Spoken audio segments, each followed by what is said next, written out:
Hello and welcome to the NFT for the Somewhat Daily News Backup for Monday, the 15th of March. It's Somewhat Daily because we come at you somewhat daily every Monday and Wednesday live on Twitch with all the gaming news that is fit to talk about. Today I am joined by Angus Ronald. Gus, how are you? I'm good. Buy our news. Buy our NFT news. Whatever value you'd like. $69 million feels like a pretty good value. As usual, the Somewhat Daily Backup is brought to you by someone who doesn't need $69 million. He only needs $20 from you, and that is Hero Pocketeer Tim from the Learn Programming Academy. Get your exclamation mark Tims out in the chat because the Learn Programming Academy offers classes covering the entire range of programming that are easy to watch for all skill levels. They're almost all $20 or less.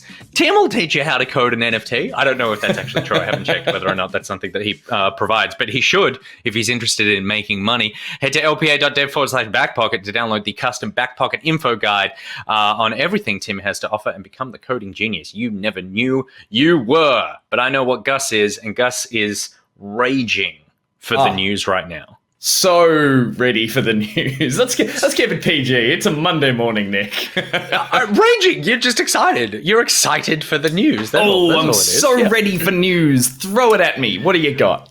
Well, I promise I'm keeping it PG with this, but Roblox just exploded all over the stock market. God, it's everywhere. Despite the fact that if you showed me a screenshot of Roblox, I still wouldn't be able to tell you that was Roblox. Jonathan Balding from PC Gamer reports shares of Roblox Corporation were traded publicly for the first time on the New York Stock Exchange over the weekend, up from a $45 per share reference price. Stock in the online gaming platform started selling $64.50 per share, rising to above 70 at its peaks before settling at 69.5 for the share, which means at present, the company's market capitalization, the value of all stock outstanding, is $38.26 billion. That puts Roblox among the largest publicly traded video game companies in the world, with a higher market cap than Ubisoft, Take-Two, and CD Projekt Red. That last one potentially not so surprising now. And then Roblox market cap even pushed past EA's $37.4 billion. So Roblox, a game that I would say 80% of our audience not only do not play, but have never downloaded or interacted with, is worth $38.26 billion. Angus, how do you feel about this? I mean, it's strange to see something that is so primitive looking in a video game sense, like have that worth attached to it, even after we've come out of the whole... It's kind of like, it's Minecraft's ugly cousin. And like we've gone through the idea of seeing something like Minecraft, which has such a primitive look to it, suddenly gain all this worth and therefore wealth, and be loved and, has this level of adoration in the gaming community because of its simplicity, that there's a charm and a bit of polish to that the whole way along. That was like, the concept there was just, hey, it's Lego in games. Whereas Roblox has this sort of like combination of, for anyone who doesn't know, I guess, like Roblox is sort of like almost a build-your-own-game engine that a lot of younger gamers have come across, and they very simply design their own mini-games, which you can then upload. And correct me if I'm kind of off on this, I think, but like, again, I'm with you, Nick. I don't really understand it. I worked on a kids' gaming show for a long time, and I just had to try and understand what the appeal was. But I think the appeal was how simple and rudimentary it all could be. And so what we're seeing here is, like, as they said at the end of that article, it's really not the value of the game. It's the worth of what this game has the potential to continue to be. And it's been around for a long time, all things considered, and it hasn't gotten much better looking than, for anyone on the podcast, like we're just looking at some very basic footage. It's like, it doesn't have that polish, and I don't think it ever will. The idea is the game has to stay in its basic, most accessible form to continue having this kind of like, I'm guessing this playground level of notoriety and fame that kids talk about and want to be part of. It's the evolution of like chat rooms and what was that like isometric Lego world that everyone played in for a while? Did you play in that one? Oh yeah, no, I never played that. But yeah, all of those kind of things that it's free to play. It's a fad, so it's gonna stick around. Whether or not it's this value that's been put on it through the share market is going to hold up, or this is just another case of this is just forcing value onto something that we think has value. I don't know. Like, well, I think that I mean, yeah, like you said, it's not really a game, right? Like, I mean, it is a game, but it's a game creator. There are just thousands of games within this platform, basically. So you've invested in the potential for what this platform could turn into. The big appeal, I imagine, from an investor's point of view, even though Roblox doesn't actually make that much money compared to the other companies that we mentioned before, like it's expecting $1.5 billion in revenue this year, while EA, who it overtook, is expecting $5.8 to $6.1 billion of revenue. But it is the potential for what it could be. They have a lot of brand deals within Roblox, but then also you've got thousands of games being created by people, played by millions of people, and it all shares one microtransaction currency. So anything within that blows up is all the way that you purchase, the way that you interact with the game from a financial level, it is all through the same level of currency, and that is probably the most appealing. Like, it's doing what Fortnite is doing with much less polish, but this idea of like creating these experiences for people to come into, and apparently that is, investors have seen that this is something that will potentially pay off massively for them down the road. Yeah, and that sort of projected worth comes from the fact that, as you said, there's a massive base of users who have downloaded and who are playing this. Like, I'm sure the numbers are astronomical in terms of the fact that it is free to play. And as you said, all it's going to take is, considering there are microtransactions, I saw a few people in the chat asking how's it monetized. It's like, yeah, there's a currency in there that you can use to buy costumes, and I think it's mainly just looks and costumes and stuff like that.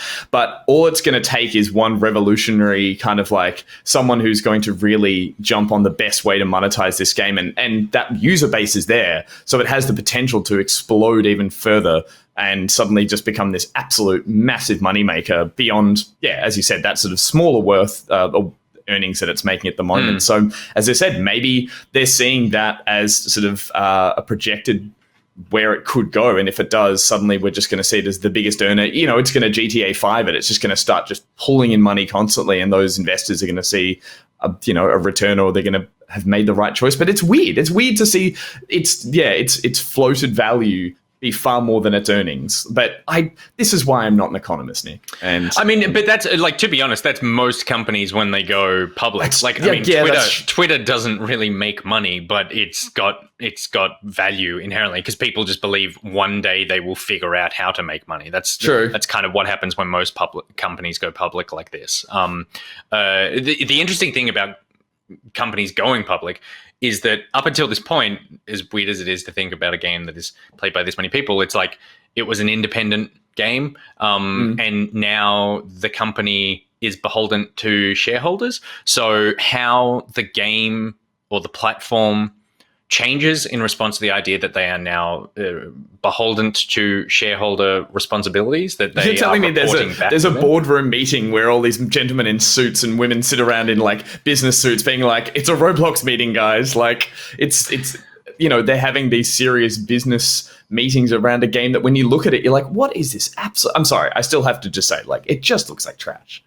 But I mean, but like, as someone, I mean, my kids don't play this, but like, I can see why it's just like, it's easy to pass. It's easy for them to understand. It's easy to build something. It runs on everything. It is something that doesn't need, like, the less moving parts in terms of like polish, the less things that could go wrong when you've now given tools over to somebody to be like, hey, go make your own game. It's easy to put in dad's credit card details and all this. Just like, there we go. There's the value we were looking for. Exactly. But yeah, it is going to be interesting to see how this game or platform evolves now that they there are people out there going, okay, we've pumped money into you and you're now worth $38 billion. So you are going to need to start potentially more heavily monetizing this game in order for us to start seeing a return. You're right. Is it going to polish up and turn into like Minecraft 2.0, or are they going to absolutely botch whatever magic is going on in that game because of the fact that it's not overly monetized, or it's still so accessible for that audience? If they go in there and try and super gamify everything that, or like try and update it to what the current trend of all those kind of games are like? And is that just going to leave it dead in the water? I don't know, because I'm not going to play it, but I'll keep my ear to the ground. And then the final thing is that, like, in terms of Minecraft, I reckon this will probably become bigger than Minecraft, because Minecraft kind of does one thing. It does lots, but it does one thing, and Roblox has the potential to do so much, and we will see the Roblox generation of people, and we probably already have, head into making video games now as well. So yeah, anyway, it's just like Roblox, one of those games that you just hear about all the time and you don't really interact with as an adult, and then suddenly it comes out with this and it is owning the video game space. But something from our childhood that is relevant to us, the Teenage Mutant Ninja Turtles, my favorite cartoon growing up. Was it? We haven't talked about this. We haven't? We haven't bonded over this. I had outfits of all of them. I used to dress up like Michelangelo and Raphael all the time when I was like 6 and just wandered down the street. It is just, it is a fun. I loved that show more than my family. I know exactly what you mean. I thought you were going to start listing off which figurines and action figures you had, and I like that you went with, I had all the costumes. Yes. I had dresses. I had all the multicolored bandanas for my eyes with the eye holes cut out. I played all of them. I had the turtle shell, like a full on, but I had little muscles that made me look much bulkier than I was as a child. We need photos for proof. But my God. I'm sure there is, actually. I'll see if I can find one. Did you have a Ninja Turtles themed birthday party? I did. Yes. We all did. They were good times. The Turtles were so great. And the Turtles are back because they're getting a new retro beat-em-up. Michael McWhirton from Polygon writes that 30 years later, we're finally getting a sequel of sorts to the Teenage Mutant Ninja Turtles, Turtles in Time. On Wednesday, publisher Dotemu and game developer Tribute Games revealed Teenage Mutant Ninja Turtles Shredder's Revenge, described as a, quote, classically informed side-scrolling beat-em-up, directly inspired by classic TMNT games. It's a 4-player co-op beat-em-up in the classic Konami style, which isn't really a thing anymore. That is a brawler that sucks quarters out of anyone who played back in the day Turtles in Time in the arcades. The official setup of the game is Bebop and Rocksteady amassing gizmos to support Krang and Shredder's latest scheme, the Teenage Mutant Ninja Turtles Shredder's Revenge. Find the Turtles battling through a breathless tour of iconic TMNT locations to thwart their nemesis' most diabolical plan yet. You are the person in the Back Pocket family that is drawn most to these brawlers. Are you excited for this one? I really am. Yeah, this is great. I do love, just to note there, the fact that like we'll take us on a breathless tour of those iconic new Turtles locations. I'm like, New York Street sewer. New York sewer. New York sewer. And April's van. Yeah, exactly. No, this is great news. I was a huge fan of Turtles in Time. I played it on Super Nintendo, so I didn't play it in the arcade. But I love side-scrolling beat-em-ups, and in particular, I love the Turtles. And I love this. I have such a fondness for this generation of Turtles, which, as we were talking about before, is that like 90s cartoon aesthetic that they go for, because they've obviously gone through heaps of transformations. I love the Turtles so much, I went back and read the original comic books when they were really ugly in black and white. But I think this is like the pinnacle of the look that they went for. I love that they've been reinvented for Nickelodeon, and that series is actually really good. But it is. Yeah, the first 2 seasons of the Nickelodeon one is wonderful. Donatello is now my favorite character turtle in that series, whereas obviously my favorite in this series was Nick. As we all were. I think you're going to say Michelangelo, but I would say Raphael. Swing and a miss. It's Raphael. It is. Yes, Raphael. Good. He's cool but rude. Like, give me a break. Yeah, and this looks great. It's also great because the fact that the Turtles, or at least these kind of like side-scrolling beat-em-ups, they've had a few, I think 1 or 2 attempts to reinvent it. Most obviously was, I think, in 2000 and like, I'm going to say like 10, there was Turtles in Time reshelled on the Xbox and that last generation 360, and it was atrocious. It was like just that 3D version of a beat 'em up, and it did not work. Like, these games work the best when they are pixel graphics and they had that nice little sort of shift of focus. I've been playing heaps of the Scott Pilgrim beat 'em up, which got re-released, and I believe the devs worked on that as well. So No, not the devs. No. Oh, my mistake. I'm thinking Tribute of Games. No, they didn't do the Scott Really? Pilgrim one. Yeah. Oh, okay. Well, maybe it's just they're saying they've taken some. Two of the founders of the studio worked on Scott Pilgrim versus the World. Two of the founders, right? Okay, there we go. Okay, not right. the devs. Yep. My mistake. But yeah. Anyway, like great. That's a really great beat 'em up, and I hope they put some of that in this because turtles are great, and people need to experience them in their best moment, which I think was as a beat 'em up. Hopefully, it has online play. I will play this with you. I will let you pick Raphael. Will you play? Thank you very much. Well, you could take Raphael because I'm not going to play this. But well, I mean, I love the art. I think the art is really cool. I love the design. I never have fun in these kinds of beat 'em up games. I feel like it's just one of those styles of games that just is so built for an arcade machine and for the idea that this is like too hard and takes your money, but to me, it's never translated as something that I enjoy doing when I'm at home, which is a bit of a shame because there is, somewhat of that nostalgia when it comes to them releasing stuff like this. Totally. But it seems to be ticking all the boxes of like, as soon as I saw this, I was like, Gus, and I'm so happy that you are happy because it ticks all the boxes that you want ticked for something like this. So I think, and lots of other people who are totally into these beat 'em ups. I loved the trailer they run at the beginning of the trailer. Like, I just want the cartoon back now. Totally. Like they really stayed very true to what I think is the best version of the Turtles art design and stuff. Like, I mean, also remembering that originally the Teenage Mutant Ninja Turtles as a cartoon were kind of like fucked up, like super violent and very like just a kind of dark, violent comic. It was almost a joke from the original author, I think. He was like, this is such a weird concept. I'm just going to draw this really absurd kind of series of characters. And it took on the fact that it took on such a childlike innocence that we all loved and enjoyed. And then we ran around with the weapons being like, cool, we have plastic ninja weapons now, which I don't think you can get away with today. But totally, yeah. The only thing, the art, I had exactly the same feeling of like, oh God, just bring the cartoon back in this kind of way would be so good. So it hit a big nostalgia factor. I love that they've gone with the pixel look. I can't get past that. I always will enjoy that. But a little part of me is sad they didn't go with a kind of like taking that 2D old 90s cartoon aesthetic because the publisher that's is it Dotemu? They worked on Wonder Boy, The Dragon's Trap, which is a terrible old like Sega game, but they did a remake of it for the Switch, and it is one of the most beautiful glow-ups updates. If you ever go and look at the side-by-sides, the gameplay is terrible, but the music and graphics, they've gone for like, they went for a literal hand-drawn side-scroller platformer that you can press on and off with a button press. It's one of the best versions of those I've ever seen. So would have been nice if they did that, but I think the pixel look definitely like taps into the nostalgia of the arcade look. So I will play it. I will definitely get my my turtle on.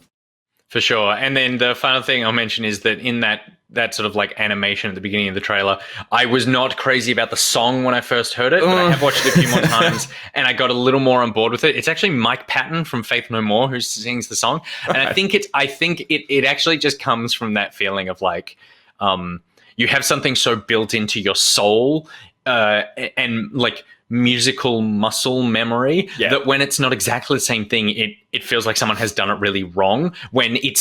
Particularly when it's nearly that. Like if they had gone for an acoustic Taylor Swift 2020 version of it, it's like, well, all right, you are doing something totally different. Yeah. But you are nearly there, but you're kind of just missing it a little bit. It has grown on me a little since then, but it still doesn't touch the sides of the original. Well, that same song, though, still sounds amazing when it goes back to chiptune form. So, yeah, that's the nicest part about it. That's what we'll hear in the game. So, yeah, looking forward to it. All right, exciting times. And exciting times as well if you're a Bethesda fan, because we spoke about it last week. We've been speaking about it for weeks. It's all official now. The Bethesda Xbox deal has gone through, and there was a live stream between Bethesda and sort of Bethesda heads of the company and Microsoft heads of the company where they kind of just chatted through for a very, very long time how they were excited about this deal passing. And then the piece of information that sort of came out of that is 20 Bethesda games were added to Game Pass over the weekend.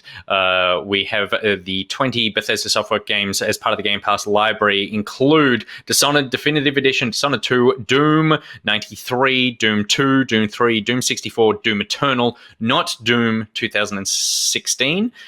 We've got Elder Scrolls, Morrowind, Oblivion, Skyrim Online, The Evil Within, Fallout 4, Fallout 76, Fallout New Vegas, Prey, Rage 2, and then all the new Wolfensteins that have come out over the past few years. So we spoke about this last week. I was like, oh, they'll probably drip feed this stuff out over the next 6 months because there's a lot of game here. No, the tap is on, bush, they're all in. It's like 700 hours worth of games just added straight away. That seriously is. No one's picking all of them up to be like, great, I can finally play all of these. It's like, I'm going to grab that one that I've been hanging out to play for a long time that I didn't put my 80 hours into, I would say. Is there any title in that list that you never actually played, that you're actually excited, or that you would will you just install it because it's Game Pass and go, I'm happy that it's sitting on my hard drive now? Yeah, totally. Yeah, I mean, I do have that thing with Game Pass where I'm like, it's the best deal in video games. Haven't played a Game Pass game in about 5 months, but still have that subscription.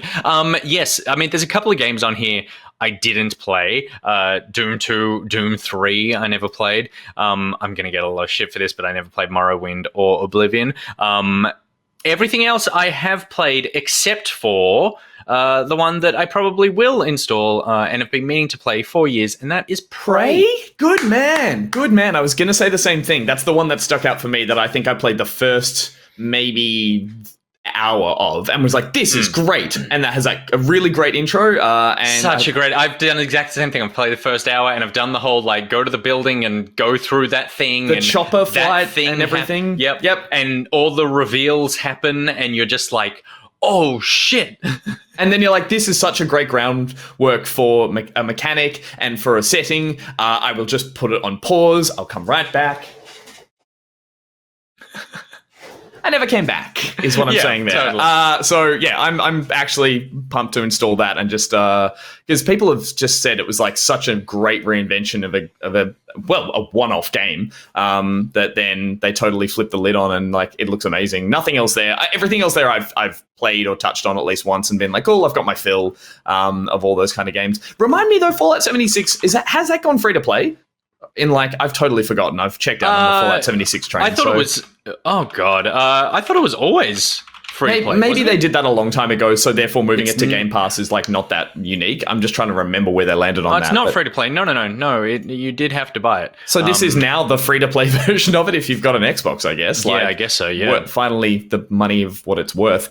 This is a cool list, and I think I did play Oblivion. I really liked that. That was my gateway into the Elder Scrolls, or the Oblivion series, as I called it last week. And I think there's Morrowind has such a massive following that I'm sure there are heaps of Peters out there in the world who are like, oh my god, I can finally play it. But if they're going to play it, they're going to play it on PC, and they're going to put in patches and up-resing and all that kind of stuff. So I'm not sure if Morrowind is going to hold up. I'm going to piss people off like you did with Doom and say that I'm not sure if this is the best way to play it, but it's there, and people can at least see the first couple of hours and experience Skyrim version 0.0005 and go, oh cool, this is where that thing's from. So you thought Skyrim was old looking and janky.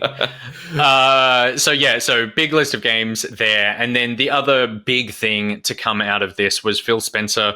They were talking about why they did this, and they were talking about the games that are coming. And he said, quote, if you're an Xbox customer, the thing I want you to know is that this is about delivering great exclusive games for you that ship on platforms where Game Pass exists. That's our goal. That's why we're doing this. That's the root of this partnership that we're building. So we got some pretty definitive confirmation there that the majority being kind, and all of them most likely of Bethesda titles going forward are going to be exclusive to the Game Pass platform. Yeah, I mean, that's the word that stuck out, just having exclusive in that sentence goes, okay, right, this is what they're going to do. They're going to lock down as many future Bethesda games as they can, or as I think will not upset the broader gaming player base. And I'm okay with that. I have Game Pass, I have an Xbox. Hopefully that's what they use as another reason to just make that feature one of the best things that's out there currently in the video game world. Yeah. And, we've spoken about it for ages, but it makes sense. If you weren't going to do this, then you would just license like exclusivity deals with Bethesda games rather than take on all the like burden of also owning these companies and putting your financial neck out. I don't know. Another part of it was a big, dick swing of going like, you know what? No, we will buy it. No one would be that mad. And they step forward and go, we've got the money. We're going to buy them. It's true. It's like when we bought those 3 IKEA desks and we're like, we're going to do it. We're just going to do it, Let's just splurge on 3 of them. You mean the chairs? No, I meant the desks, but the chairs were the real splurge. They were the big splurge. They were the big company splurge. Yeah. We'll talk more about them in the future. The chairs were the big splurge.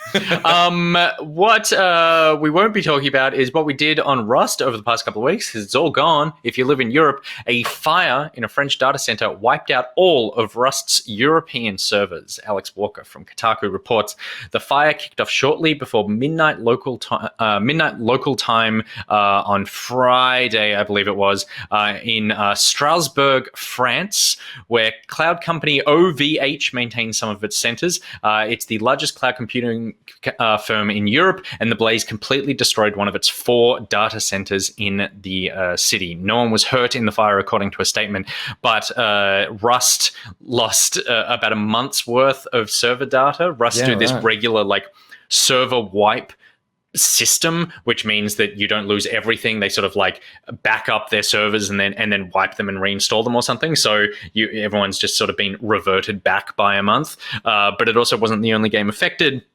The team behind Truckers MP, the online multiplayer service and community for Euro Truck Simulator 2 and American Truck Simulator, said some of their servers were affected. Trackmania Turbo was also briefly affected, as was Lichess, which is a free online chess site that is mainly in Europe. But then also my chess company, I know, in the fire, months worth of chess. But then also apparently this data center had a bunch of government contracts as well, and the sort of French. Oh damn! The French version of the NSA or ASIC or whatever, not ASIC, ASIO, lost a bunch of data and went down as well. Which how convenient! There's just one French man standing at the front with a cigarette, flicks it towards the agency. My Rust map was really shit, and then walks away. Apologies to any French listeners. This is a really sobering reminder that cloud saves and things that are being saved on a non-centralized, so it's that they still exist physically. That it's they can burn down or a flood or something can happen. It's not the.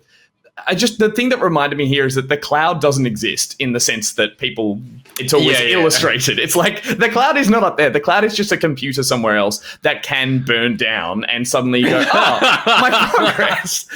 That was the thing I took away from this as a reminder. They should put that on the poster of when Apple's oh, your photos are backed up to iCloud brackets, which is basically just a hard drive somewhere else which can burn down.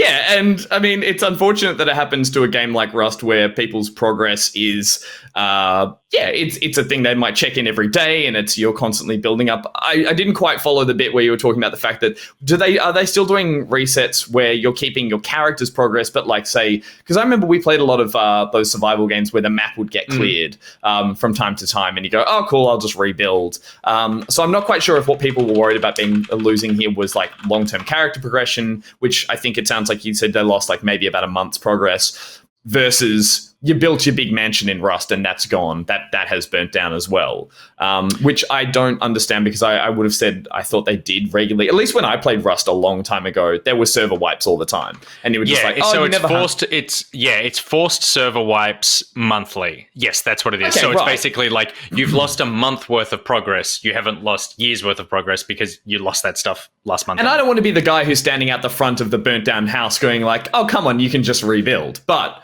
it's a digital house that you can just rebuild. It's the worry you built in a month. Yeah, exactly. if your house burnt down that you built after a month for free, then it's all right, you're going to have to do it for another month. Totally. I mean, it's interesting that Rust didn't have backup servers somewhere else, and B, I would have thought that server farms have backup servers somewhere else as well, which I mean, how many backups do you need to back up? But if you're my father, multiple and infinite. Back that one up, and then back that. Have you got a backup of the backup? It's like, Jesus, Dad.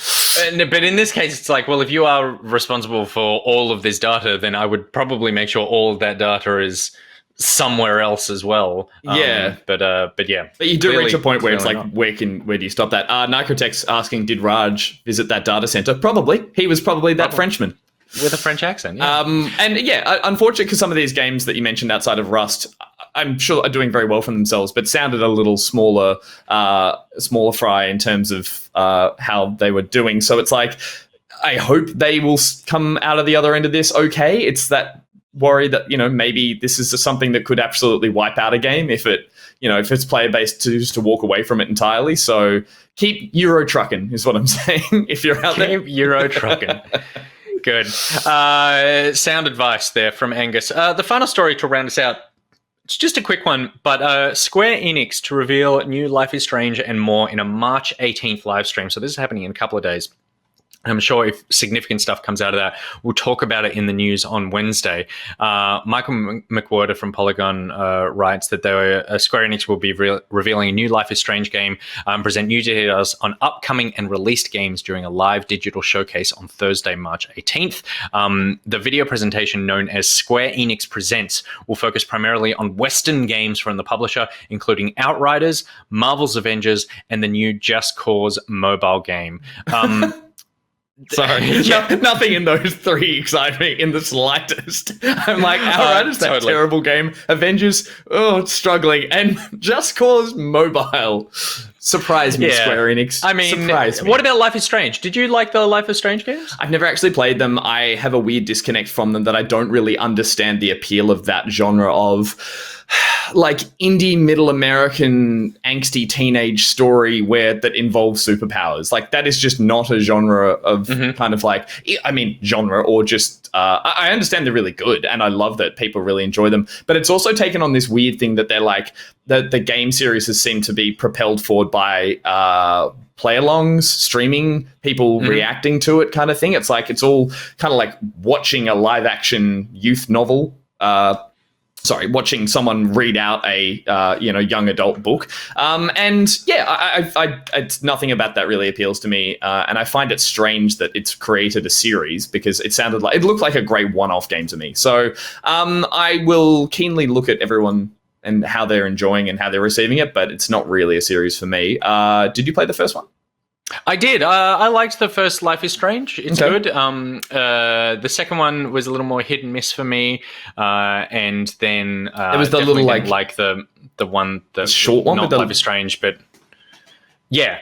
Oh no, sorry, you were talking about the spiritual successor kind of one. I was talking, there was like the one in between with the superhero young boy whose father was... Yes, with the young boy, and that was good as well. Yeah, I think I like those games. I like those games when they just kind of like get on with it. I'm not really into it for the puzzles. I'm kind of there for the story, so I'm like, let's just tell this story and don't like bog me down in like walking slowly between places. But I think so two things out of this. One is that a tease came up overnight for Outriders, looking like Outriders might actually be coming to Game Pass. And this could be something that they announce on the 18th. Xbox Game Pass Twitter account tweeted out a email, screenshot of an email from Melissa McGamepass to Game Pass Social that said, "Hey team, so much news today. Hope you don't mind if I add some more, although it's completely unrelated to the other announcements. That new game has been confirmed and is officially coming to the service. As always, keep this confidential.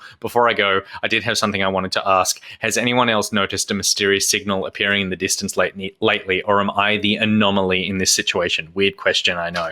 So it looks like Outriders could be coming to Game Pass, whether or not that's on release or later, but I feel like it probably is on release if you're going to start teasing it now and it's coming out on April 1st. So that could be significant. The other thing about this, though, I think it's like this is now, we're at that point where everyone is just putting out their own mini E3 announcement style things. Totally. This is like the Xbox stuff, the PlayStation stuff. Now you've got the third parties getting into it at the Square Enix level, I guess, where it's like you said, there's actually not a huge... there are people who will be excited for the games that are announced. But if I look at like Outriders, Balan Wonderland, Marvel's Avengers, Just Cause Mobile, and whatever Taito is working on that is probably some sort of Space Invaders game. Nothing there is like, this was worth it. Have you seen a trailer for that Wonderland game? Yeah, it's messed up. It looks really messed up. But awful. You're right. There is a core like Square Enix fan base who are happy for, I'd say, at least half of those games and to hear about them. And Square Enix would do their own, I think, announcements over the E3 period, like they did their own little stage presence thing as they all split off to. Yeah, and you're right. It's like we're now in this lead up to July, going to start seeing more and more of this. I'm excited by the idea that maybe there's no kind of like your one and dones. It's like you get to go, oh, we'll have another little dip then. Like someone else puts out a little video press conference and you go, okay, we're going to one up them again. And just like keep the ball rolling, keep the announcements coming, or just keep like, you know, you could take check and go, oh, let's actually show a bit more information later on. You know, there's no regulation on this, has to be in this 1 week period now, which I actually really like. Yeah, I'm with you as well. I really like it. So that is a wrap for all the news that we wanted to talk about today. So thank you very much, everyone, for hanging out here.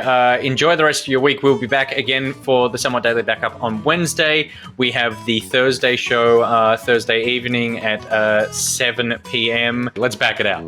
Bye.